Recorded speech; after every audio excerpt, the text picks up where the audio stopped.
Who owns your time? Are you overloaded because you choose to be? That's this week on the Badass Agile podcast.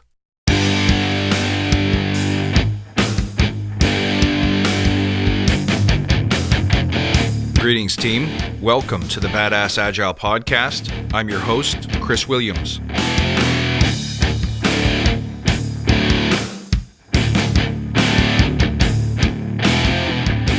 Hello, my friends from around the world. It's wonderful to see you. Hope you've been having a great week. Here's something I bump into a lot. When dealing with client teams, especially in large organizations, one of the biggest areas of pushback or complaint is that we just don't have enough time. We don't have time to get better. We don't have time to learn up, to coach up, to train up, because we're just so busy. Well, why would that be? Before we examine that, let's take a moment to remember why we're here. To create an elite tribe of leaders who truly serve their clients and communities by doing what matters and what works, relentlessly chasing value and excellence like a badass. There's so many resources out there about what you need to do to be agile, but we're focused on who we need to become in order to lead teams. So let's hammer down those fundamentals to create a truly unique and powerful force in this industry. Remember, if this helps you, tell your friends. Now you can find me everywhere out there in the Facebook Badass Agile Listener Lounge, on Instagram, on CLUBHOUSE, everywhere people gather. Really don't forget to check us out on YouTube. But let's dig into this one. We have to be careful that we own our own time. See, we frequently complain that we're overloaded, and that overload occupies the space that we so desperately need to allow for training, upskilling, mindset shifting, behavior setting, and most importantly, our creative work. Not even our creative work, to be honest. Sometimes we just need time to take care of our admin stuff or to get productive work done in general. Now, here's what I need you to understand is that overwhelm is not something that's done to you. It is something that you accept. You might even welcome it. But any way you look at it, it's something that you do to yourself. Okay, assuming we can accept that. How do we fix it? Well, the thing is, the antidote is simple yet hard. It's one of those things. In order to break the cycle, we have to change our mindset. But in order to change our mindset, we have to break the cycle of being too busy to pay time and attention to the stuff that really matters to us. So this one's going to be tricky to break. It requires first the will. And sometimes the will can only come when our belly scratches the floor, when we bottom out, when we run out of time, and all of a sudden, change becomes urgent. It becomes necessary in order to survive. But you know something, guys? We can't spend all of our time in that energy. We can't always be reacting to crisis before we make conscious and valuable change. So let's assume that we want to break this habit. Let's begin with prioritizing ownership over our time. How might we do that? Okay, let me give you some tips. But understand first that employing these tips is going to require courage. It's going to require suspending disbelief. That means when I tell you what I'm about to tell you, you have to believe that it's possible. Because when I tell you, it's going to seem like it's not. Everything I'm about to say here, I know you're going to object and say, oh, no. You don't work in my environment. You can't possibly understand what it's like. You don't get it. Oh, I do get it. And I have worked in your environment, and I do work in your environment. This is the lesson learned that never gets learned. We feel like we have to keep banging our head against the wall and making the same mistakes until, once again, we reach a point of criticality where we can no longer ignore it, where the costs are so high. We've lost people. We've lost energy. We've lost our health and wellness. We've lost our market advantage. We've lost our position. We've lost revenue. We've lost a lawsuit. Whatever the driving force may be, we can't wait until it gets that bad. Because trust me, once it gets that bad, all of a sudden everything that I'm telling you becomes obvious and becomes necessary.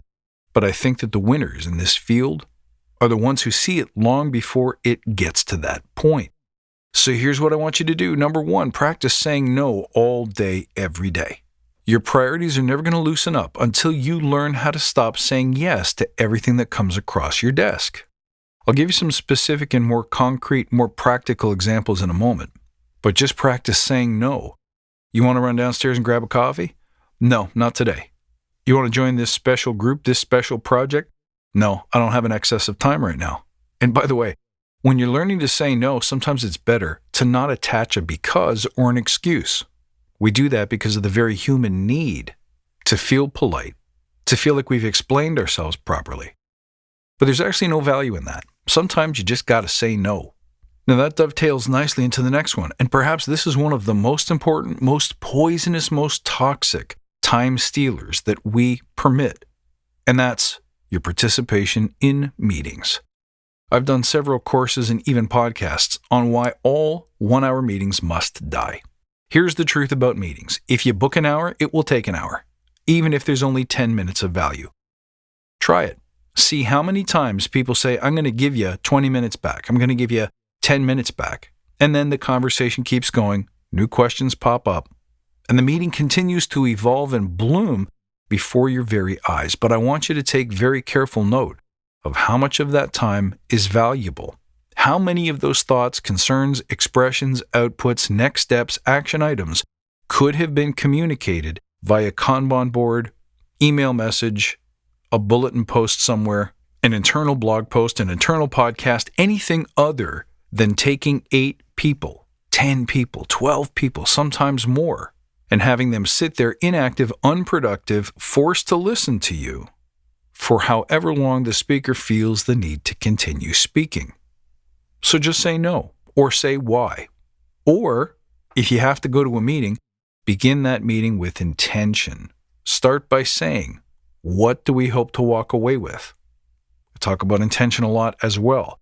What are we going to get out of this half hour? What are we going to get out of this hour? How will we know if it's adding value? How will we know if it's done and done well? And if you spend time in that meeting setting up or planning for the next meeting, you fail. Quite simply, there are much better tools that can handle those things automatically. And really, that brings me to my next point. When seeking to free up your time, to claim ownership over your time, I want you to remember the following poem: delegate, automate, eliminate, or integrate. So think about booking meetings to book meetings. Instead of sitting there discussing the agenda of the next meeting or when might be a good time for everybody, you have tools, things that can automate the process of selecting the next best time for a future get-together. That would be an example of automating. An example of delegating would be to find an admin, a virtual admin, a volunteer, somebody else who could do this task for you. And you might say, oh my gosh, that's insane. Who would hire an admin or utilize another human being to take care of that job? Well, here's the thing. If you're not using your time, probably highly paid time, to be creative, to move the dial, to inspire teams, to create value, then aren't you wasting a ton of money anyway? Like, if you can't get your work done, why would it be such a sin to have somebody else help you do it? Now, eliminate means just don't go to the meeting. Just don't have the meeting. Find another way to communicate status if that's what you need to do. Find another way to recruit help for whatever you're working on. Find another way to cross-pollinate ideas, whatever it is you think you use your meeting for. And I really want you to question why you meet, when you meet, as often as you meet. And a lot of the time, if you really look, and you need to prioritize creativity, admin work, or productive work of any kind, then either convert this meeting to a workshop or get rid of it. Another key indicator is if you spend less than 5% of that meeting speaking, contributing, then you don't need to be there. Here again, an automation tool that transcribes the meeting, especially its outcomes, and moves the key points to the front could save many of the people who are in that room but not actively contributing from wasting their time on gathering simply to gather. Now, integrating can be a challenging one because by integrate, I mean doing 2 things at once, killing 2 birds with 1 stone. Great examples would be walking the dog while taking a meeting, because one of those things doesn't require a ton of focus and therefore doesn't subtract from the other. But using that technique in the context of a meeting can be dangerous because if the meeting requires focus and you're distracted, if you're checking your phone, if you're working on a document, if you're building that PowerPoint, if you're doing something other than focusing on what you need to focus on, there's an excellent chance that the meeting will be wasteful because you or others weren't present. So integration, for me, means dictating show notes while I'm ironing my shirt. It means doing a walking meditation. It means spending time in nature while listening to a podcast or taking a class. Now, here's another thing you can do to reclaim your time. Don't seek perfection or any 100% measure, so everything always needs to be on time. You always have to work out 7 days a week. You always have to be available. Anything with the word always in it or 100% in it is dangerous because most of the value comes from 80%. Working out 3 to 5 times a week is just as good, if not better, than forcing yourself to show up each and every day. Being always available is particularly toxic because it means that you will let other people's priorities become yours when they send you that email, when they send you that SMS message, when they send you that messenger chat. There's no pride, there's no honor in being quick to answer if it means that it derails your most important work and your highest priorities. Now, better still, why not turn off all your notifications in the first place? That's right. Take all of your emails, all of your instant messenger, everything on your cell phone from your social media, right down to your mail, messages, your LinkedIn, and either remove them from your phone or turn off the notifications. Your phone has the ability to shut off banners, badges, noises, all of it.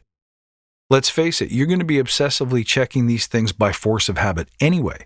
So let's be honest. If something urgent pops up, you'll see it soon enough. But there's a massive detrimental effect to having these things constantly distract your attention the moment they arrive in your inbox. Now, here's one final tip around meetings. Never book meetings with more than 8 people for more than 20 minutes, because anything else excuses laziness of thought and action, which means using time simply because it's there to fill. It also invites too much subtlety of voice that, quite frankly, most of the time doesn't change direction, doesn't move the needle any faster, doesn't add any additional value or decrease any risk. It also puts consensus at the top of your priority chain, which is always a mistake. And if you absolutely must have consensus, remember, there are automated, integrated, or delegating ways that we can use to do it better. Listen, what it really comes down to is eliminating sources of distraction, managing your priorities so that your most important work gets done first.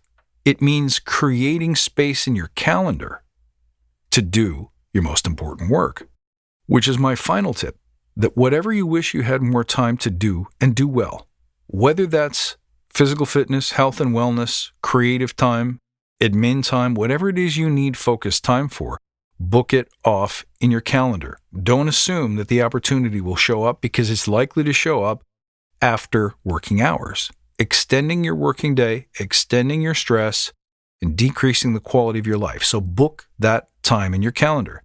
This is a time when nobody else will be able to book you into useless meetings. You can set the time to be private so that no one else can see it, and ask questions about what exactly you're doing with that time. And by the way, it's none of their business anyhow. You, as a free and autonomous person, get to choose how you best execute your job. If they don't trust you to do that, you're working in the wrong place. But take my word for it. By claiming this time for your own, by setting aside space to do your most important work, you will actually be doing your company and your team a giant favor. But again, all of these rest on your belief that your time is yours to manage, your freedom is yours to claim, that the things we do automatically, unconsciously, without thinking, by virtue of habit, or the way we've always done things, don't necessarily serve you and should be questioned and modified and improved as often as possible. If you can start with that belief that ownership of your time is the single most important thing you can do to increase your effectiveness, your productivity, and your leadership, then the how or the what to do will become obvious. Guys, I hope this one helps you and serves you. You can reach out at badassagile.com or find me on Twitter at badass_agile. I look forward to seeing you next time, and until then, stay badass.